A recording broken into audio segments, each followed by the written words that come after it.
FitFizz. FitFizz. Let's go. Welcome to episode 2 of the FitFizz Podcast. Thank you so much for listening. In this episode, I want to talk to you about sugar monsters and Teal Pumpkins. In case you're brand new to FitFizz, I'm Kelly Wilson, owner of FitFizzStudio.com, and I'm a personal trainer, nutrition coach, behavior change specialist, and I am also an autoimmune disease fighter, and I've worked in the health and fitness industry for over 20 years. FitFizz is a recipe for optimizing your life with an end goal of having delicious energy to spare. I'm serving up ways to help you optimize nutrition, exercise smarter, live healthier, create boundaries, prioritize rest, and celebrate victory all along the way. Before we get started, I just want to state that the information shared is for educational and informational purposes only, and none of the contents should be interpreted as an intent to diagnose, treat, cure, or prescribe. If you have serious health concerns, please see your doctor. And now let's get on with the show. So, it's no surprise that Halloween is right around the corner, and I'm guessing that most of you are probably participating on one or more of the following teams. Team hand out the candy, team eat all of the candy, or team get that candy away from me. So no matter which team you're part of, I want to make some points so that you're not committing a technical foul or playing dirty with the other teams, because we don't want that. And that is what I mean by being a sugar monster. Being a sugar monster is essentially not respecting the boundaries that someone else has around sugar or Halloween candy. Because let's face it, I think most of us can grasp the concept of too much sugar. Whether you're a parent, Halloween might be time where you have to negotiate with your kids as you're trying to ration the candy. Or you might be a person who's just simply in a free-for-all relationship with sugar, and I'm totally not judging it. Good for you. Whatever choices are best for you, that's cool. But I am asking everyone to please take into consideration that not everyone operates or has a relationship with sugar in the same way. So as with all things, the key is awareness. So that's kind of what we're talking about today. In regards to sugar, all of this is partly why I have created a free 5-day challenge that you can sign up for on how to cut back on sugar if that interests you, but we'll get to more of that later. It's called the 5-day Flush the Sugar Fiesta, because we're going to make it fun, like a party, and I'll tell you about that later.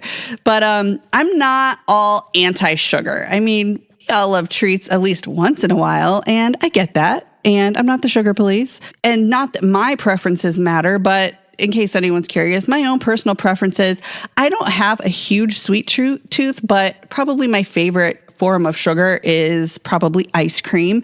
But I have learned from getting to know my body over the years that sugar is usually not worth it for me. In hindsight, I see that sugar caused me many years of headaches and migraines. And then eventually when I developed autoimmune disease, I became highly, highly sensitive to sugar.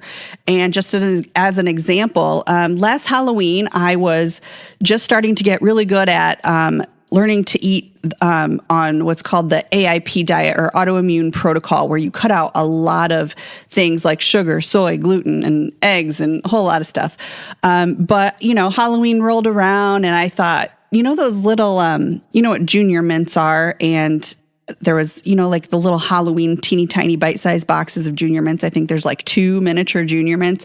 I remember that was like the only Halloween candy that I'd had. Somebody had given it to me. I was like, I've been doing so great on this no gluten, no sugar, no soy thing. What's it going to hurt, right? Well, the next day, at that point, because of all of my autoimmune issues, my hands were so swollen and in so much pain. I remember it hurt to even drive. It hurt to write. It hurt to type on my keyboard. So just that small amount of sugar really had a serious effect on me. And I am by no means a rare case. So if you have sugar at the office or family parties or wherever you might be socializing, please remember to take that into account, that if somebody politely declines your offer of sugar or Halloween candy, don't force it on them, because they will have their own reasons for saying no, whether it's weight loss or sticking to a goal or food sensitivities or autoimmune issues, or they might even get physically ill if they have sugar. They might get migraines, and they don't have to explain all of that to you. So I've encountered a lot with my various reasons for turning down sugar with ups and downs over the years. It's just people forcing it. And like, come on, one piece isn't going to hurt. That's being a sugar monster. And I really think we need a lot less sugar monsters in the world. So if you love sugar, go for it. But don't force it on other people. If they politely decline, accept no the first time and move on. Let's talk about some facts around sugar. And because sugar gets a bad rap, and I think a lot of times people are like, oh, whatever, sugar's no big deal. Just have some sugar. But there are reasons for why sugar gets a bad reputation. So some of those are, when you eat sugar, sugar triggers a hormonal cascade, and it increases your sugar cravings. So if you eat sugar, your body sends a chemical signal that it's like, give me more of that. No surprise there, right? And also, when you take in sugar, your body turns off the satiety hormones, so you're going to constantly feel hungry. So satiety hormones are like when you're satiated, when you're satisfied. So it turns off the hormones that let you be satisfied with whatever it is that you've eaten. So if you've ever eaten, say, for example, a large pasta dinner, and you find yourself, you're like stuffed yourself silly, and then 2 or 3 hours later, you're like ravenous again, and you're like, oh my gosh, what is wrong with me? I'm starving. Well, that's because if you eat a big pasta dinner with breadsticks, those are, highly processed carbs for most pastas, but your body, as soon as you ingest those highly processed carbs, your body is instantly just interpreting that as sugar. So I'm kind of lumping that in when I say sugar. Think of highly processed white starchy carbs, things like pizza crust, flour tortillas, chips, hamburger buns, pasta, breadsticks, all that stuff. Think of it, that should, in your mind, be lumped into the sugar category, because that's what your body sees it as. And the more you eat, the more your body's going to want it, and the less satisfied you're going to be overall. So also, here's another thing. What if I told you that the sugar industry has actively worked to mislead the public about the impacts of sugar? Would you be surprised? A lot of you probably not. But what I mean by that is, for roughly about 50-year time span, it's been forced on Americans to think that a low-fat diet is the way to go, to be quote-unquote unhealthy.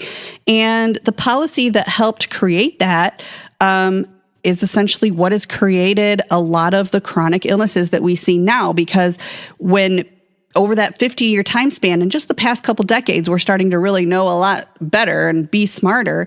But what people were told during that dangerous time when they were told low fat is the way to go, a lot of the meals were made up of processed carbs, processed sugars.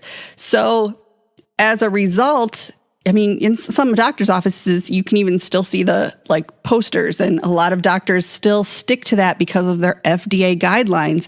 But we know better now. So this is why it's important to really take control over those choices and to understand that. If you think back to how the tobacco industry was treated, right? If you've ever seen the show Mad Men, or if you lived through the 50s and 60s, people used to think nothing was wrong with smoking, but we absolutely know it's deadly today. So that's kind of where the low-fat diets took us, and now a lot of people are still clinging to that false idea. More facts about sugar. Cancer cells love sugar. Why? Well, it's kind of for the same reason that you like it. Cancer cells see sugar as a fast, easy, quick boost of energy. In fact, it's the most favorite source of energy for cancer cells. So if you know someone with cancer and love someone with cancer, giving them a chocolate bouquet of flowers is not the best way you can do something nice for them. And in fact, is probably delaying their healing. And think about the fact that cancer cells love sugar, think about it from a prevention standpoint as well. The more sugar that's in your body, the more tiny little welcome mats you're making for cancer cells to breed and develop. And even when you think about a cancer patient that goes in for a PET scan or a CT scan, a lot of times you've probably heard about people being injected with dye so they can see the affected areas. Well, that dye is usually essentially a radioactive sugar because it's the best way to get cancer cells to rev up their engines to show up in the results more prominently. So you might be asking yourselves, well, why would doctors inject a cancer patient with something that is absolutely the worst thing you can do for cancer cells? Yeah. You're drawing the right conclusion there, and that's too deep to go into right now, but that's just another huge reason why I am a strong advocate that for everyone finding a functional medicine doctor that they can work with in all aspects of health and health as a whole, because you're not going to find more natural treatments in the offices of regular doctors. But anyway, moving on. So there's also a myriad of autoimmune disorders where sufferers can find significant relief simply by ditching the sugar. And why is that? Because sugar creates inflammation. So gluten and soy are also way up at the top of the list with things that create inflammation in the body, especially in people who have autoimmune issues. And usually people with autoimmune issues are going to really feel the effects of things like sugar, gluten, and soy in the body. And not only is candy and desserts full of sugar, but they're also usually full of gluten and soy. And they're very heavy. So a lot of times people with autoimmune disorders, they have a long list of food sensitivities or food intolerances. But depending on who you ask, the number might vary, but a lot of top functional medicine doctors who study this type of thing, they believe that as many as 65 to 70% of adults have some level of sugar sensitivity. So this is why you'll hear different numbers, but this is also related to why you hear people having food sensitivities as they get older. Because if you're feeding the body something it doesn't like and you don't stop, it's going to take stronger and stronger signals for the body to kind of be shouting out for help.